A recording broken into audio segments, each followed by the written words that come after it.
So we were talking about, reacting to this article, some of these day 3 picks for the Steelers and who could potentially start. So the guy had brought up Mason McCormick, obviously the guard out of South Dakota State. We weren't really agreeing with it, but we obviously said, man, there happens to be an undrafted free agent that we think has a legitimate chance to potentially start this season. I know who you really want to say. Okay, so me and Deke were having this conversation about your man's Beanie Bishop, right? We're like, you got Beanie Bishop. His real competition is probably at Anthony Averett, who we just signed, but he hasn't played in, over a year coming off of an injury. And we're like, he probably legitimately has a chance to transition to that slot corner spot and start. So we said, well, you know what? Maybe instead of me and Deke, going back and forth the whole time about this player, we should just hit up the West Virginia Mountaineer. You feel me? Yeah. Mr. W, because we said if anybody can give us an unbiased, proper evaluation of Mr. Beanie Bishop and the potential for him to come in here and play slot, we said nobody better than you. Hold on, Deke didn't give you a perspective? Uh-oh. He watched it. He seen the pick. He seen all that. He was watching the game. What are you talking about? Like, he didn't give you perspective. Deke, can you tell me that? Deke, right there, what's going on, Deke? Yeah, he wasn't. Deke, you left that out, Deke. That's crazy. Yeah, Deke. he wasn't watching.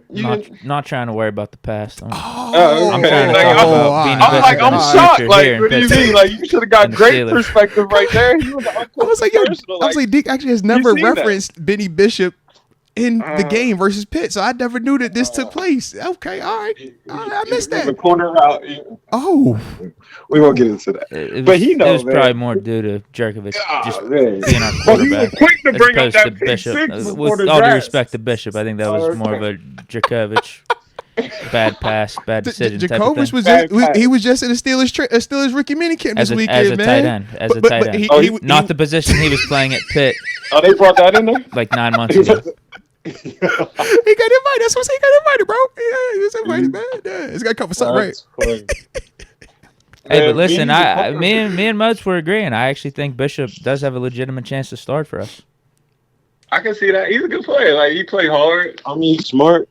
Good size. Good size. He can run. I think he was a dude. He should have got drafted. Like, I think that's like a steal right after the draft. That's like a extra draft pick. I think if there's one more pick, you draft him. So it's like, I don't want you to feel like it's just this. I don't want to say the word undrafted, like that's just a negative, but he's a player. Like, he's a guy that can play. He can run. He'll tackle. He's willing to. He has real good ball skills. That's one thing I would say. Like, that's his positive. His ball skills. He'll catch the ball. I think that's a under appreciated skill, but he will catch the ball. He's aggressive.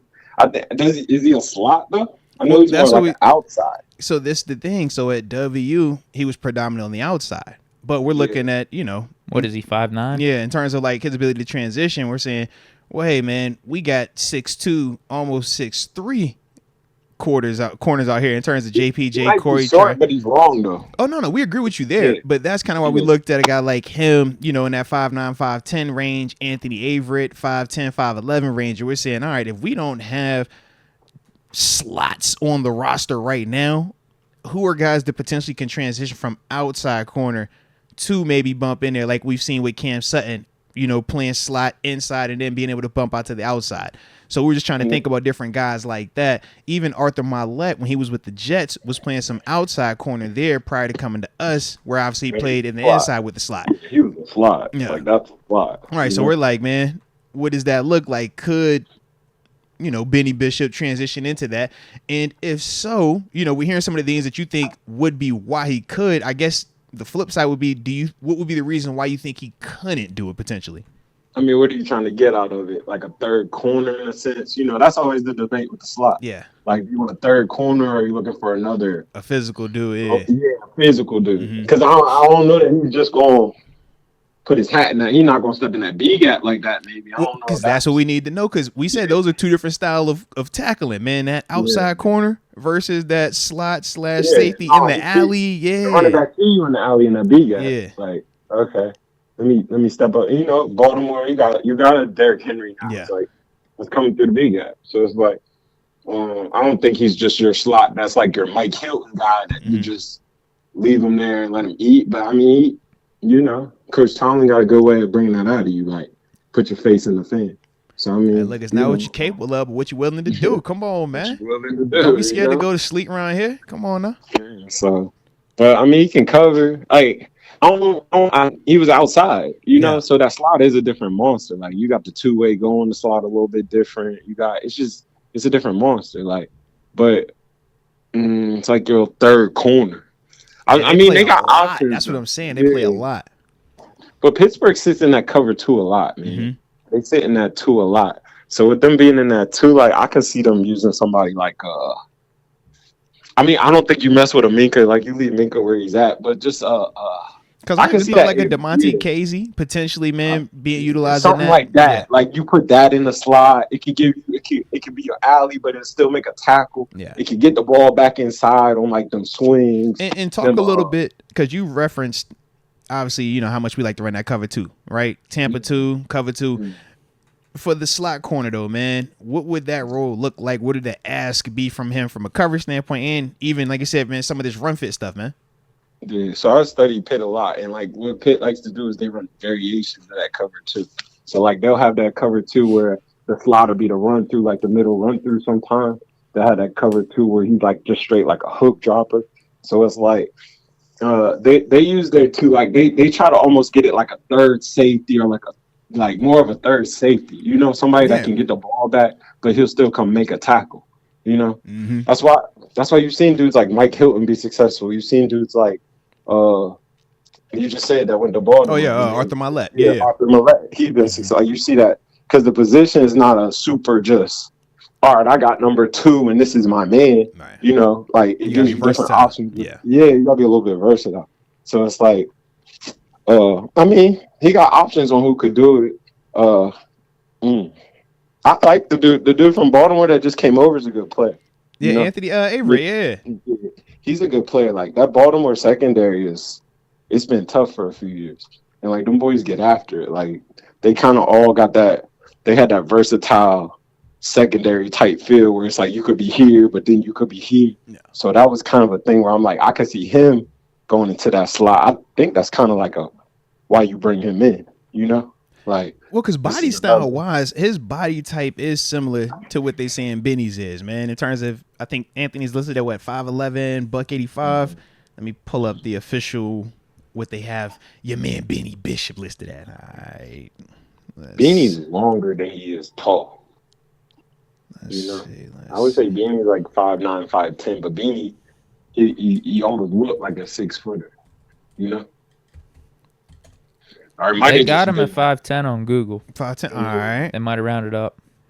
Yeah, ESPN got him at 5'10", $184, so literally just an inch shorter than 6 foot. Than Anthony. Bro, you don't stop that, bro. Lil Bronny was 6 foot for the last few years, man. Came in 6'1", that's 6 foot. My dog said, "Yo, that's 6 foot." Just run out. That's 6 foot. Hey, why you playing, bro? Right, combine height 5'9". They told that boy Brady take them shoes. I say, hold on, bro, don't. Hey, take them. You said combine height 5'9". NFL.com. You see them said TG. You know them combine undefeated, bro. Hey, put your heels down, put your toes up, man. All right, let me see real height, bro. All right. Now the combine puts the hair down too. Like, facts. Like you ain't looking up. Nah, you're looking here. All right. No, let's say this. Hey, Beanie Bishop himself though. Here's a quote. He believes he's a perfect match for the Steelers in the slot. Oh, okay. Sell yourself. Smart. I like it. Sell yourself. Yeah. I mean, I like that though. That's where it's open. You know. You gotta find a home, baby. Yeah, get in where you fit in. Like, I think that's the first place to the field in a sense. Because I think they still like Buddy from last year. What's his name? Maddox. They still. Are you talking about Corey Trice? Oh no, Corey Trice. Yeah, Corey Trice. They still like. Yeah, they still like him from last year. Like he had a lot of upside going into last year, and he's big. Yeah. Then that boy that they just brought over from Carolina, Jackson. Yeah, he's a dog. Like don't sleep on that. I'm telling you, he's a dog. Facts. He's a dog. So it's like I think the closest spot too on the field is that nickel. You know, because we're saying. I mean, you think about it. Dante Jackson, Joey Porter Jr. are your outside corners. Minka Fitzpatrick and either Deshaun Elliott, Demonte Casey. Even Trenton Thompson was starting at one point for us in the safety room last year. I like year. Trenton Thompson. Yeah, so it's like I'm a safety Trenton Thompson fan. Well, I can see why. I like the side. I was going to say already beat it. Yeah. You know I like that. Hey, look, and he is a ball first safety, not a tackle first safety. Yeah, it's a difference. That. Yeah. You know that's what I type. Yeah. That's a true safety. Yeah. I love Minka up top. Like I don't think you really mess with that. So I think you leave that. I like Trenton. I like Casey in the slot. I like that. I think he's a slot type. I think he's more. So this is what I would love. Well, the thing is, size wise, he's not. He's about 10 pounds less. Yeah.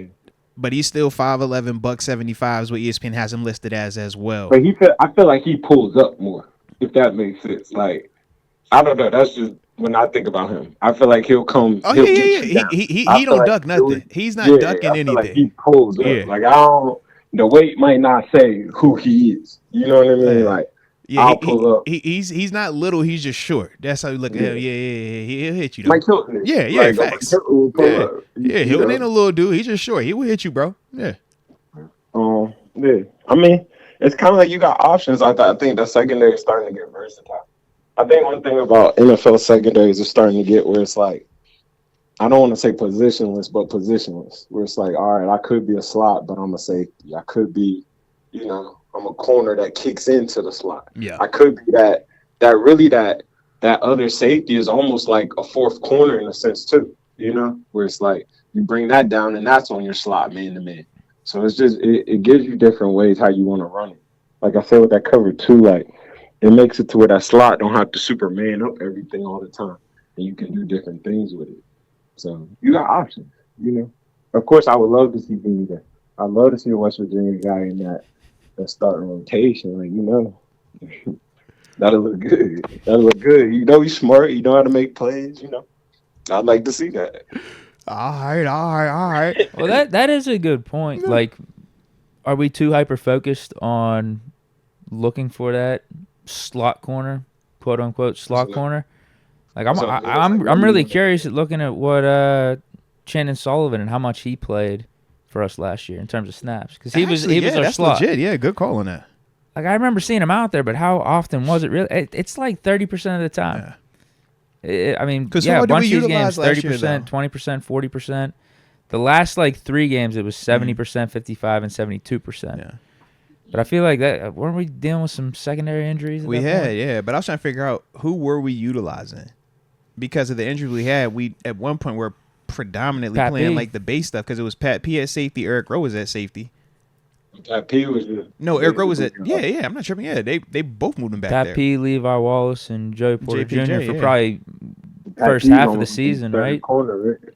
You said what now? Pat P's almost like your third, fourth corner coming from just the top. Though. Yeah. That's what I mean. It's just what in terms of like how do we get into it? Yeah. Yeah, like flashback. You think a LeBeau coming down, that might be your man a little bit more. Mm-hmm. You know what I mean? Or you think like a Coach Butts, a Coach T style is just more like we say, the cover 2, where it's like you see more of a Mike Hilton in that, and where it's like, all right, I just gotta fit this. Yeah. Or I just got to be in the right place so I can get it back to the linebackers that's running these Patrick Queens of the world, So, I mean, it's kind of what style you want. I like if you throw 3 to the flat and number 1 and 2 go stock block. I think does Beanie Bishop get off of that and get it back? You know what I mean? Okay. Like, so that's a real question, man. So what he's trying to set up is the 3-by-1 look where they giving him that quick pass out there to the right side with them 2 blockers. And trying to see can that inside corner, beat that dude, get off that block and make the tackle, man.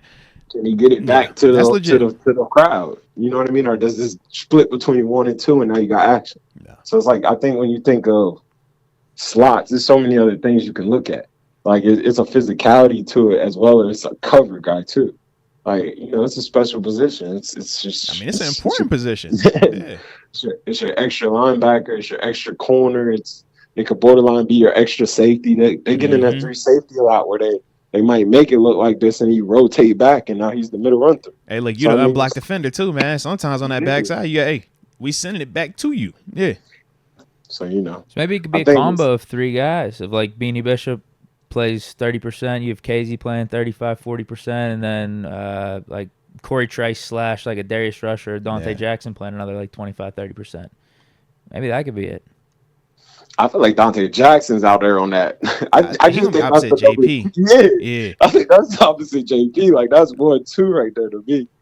You know, so I don't know. I think, but like I just said, they like that Trice. I think that Trice is a guy. So it's like that might be your 1, 2, 3. How do you sort it out? But I think Jackson's going to be on that field. I don't think like. We traded Deontay for him. He better be. Yeah, I think that's he's a productive player, though. He's been productive. He just played in Carolina, but he's productive. Man, I remember a couple of years ago, he was the talk of the town. Like he was the, is this up next? Yeah. Is this the next Joshish? Like he was getting picks. That's the thing. He got a ton of picks. Yeah. This is literally the first year of his career not having a pick, but this is his first year coming back off of the Achilles. But he played the whole season, started every game. And so that's what he needed to show. Right. Are you healthy? Let me just see that. All right, we know the ball skills haven't gone away. You got that, but are you healthy?